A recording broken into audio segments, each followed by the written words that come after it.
Why aren't more Arab countries in the Middle East taking in Palestinian refugees? The onset of a renewed war between Israel and Hamas has led to fears that millions of Palestinian people living in the Gaza Strip may be forced to become refugees. But despite the fact that Gaza shares a border with Egypt, the Egyptian government almost immediately ruled out any possibility of accepting Palestinian refugees. In fact, Egypt is currently constructing an even larger border wall with Gaza than the one it currently has in place. Now, many outside observers have asked why Egypt, a majority Arab and Islamic nation, would turn away the Palestinian people. And of course, many have pointed out that it may serve the political interests of many Arab nations to refuse to accept Palestinian refugees because it allows them to then blame Israel for any sort of humanitarian crisis that unfolds. But the thing is, historically, many Arab nations have accepted Palestinian refugees, and that may be why Egypt doesn't want to now. For example, in 1991, the Kuwaiti government actually expelled nearly 300,000 Palestinians in the aftermath of the First Gulf War, and this represented an astonishing 18% of Kuwait's entire population.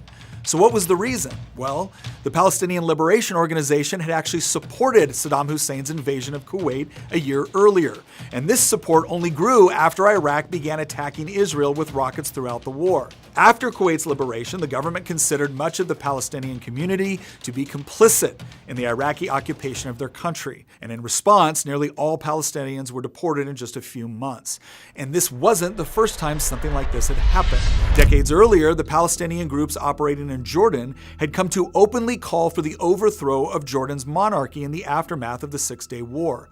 At the time, the PLO maintained its own separate army on Jordanian soil and used that armed force to sow chaos. Armed gangs of PLO militants drove around the capital of Amman, robbing families and businesses in the name of collecting financial assistance for the ongoing war of attrition against Israel. When members of the Jordanian police and army tried to defend their citizens from these attacks, they were attacked and killed. The Palestinian political network operated as a state within a state, with militants repeatedly using Jordan to launch rockets into Israel. The Marxist-Leninist Popular Front for the Liberation of Palestine even went so far as to hijack multiple planes, diverting the flights to a Palestinian-controlled airfield in Jordan, where the passengers were held hostage. By September 1970, the Jordanian army had finally had enough. A full-scale war with the PLO broke out, and after 10 months of fighting, the Palestinians were driven out of the country. Yet, as a parting gift, a Palestinian terrorist group known as Black September assassinated the Jordanian prime minister.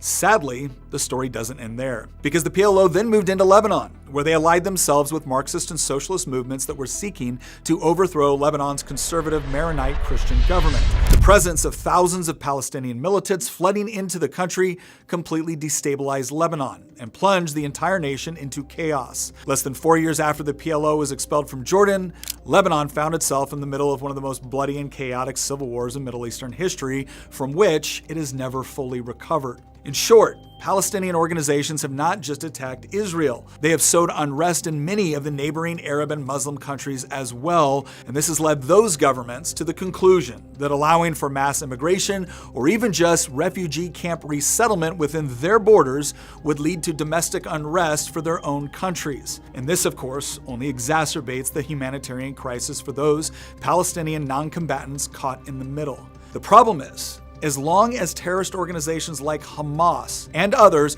are elected to represent the Palestinian people, their plight will most likely continue, as neither Israel nor apparently the surrounding Arab nations want to see their own populations threatened by terrorist groups.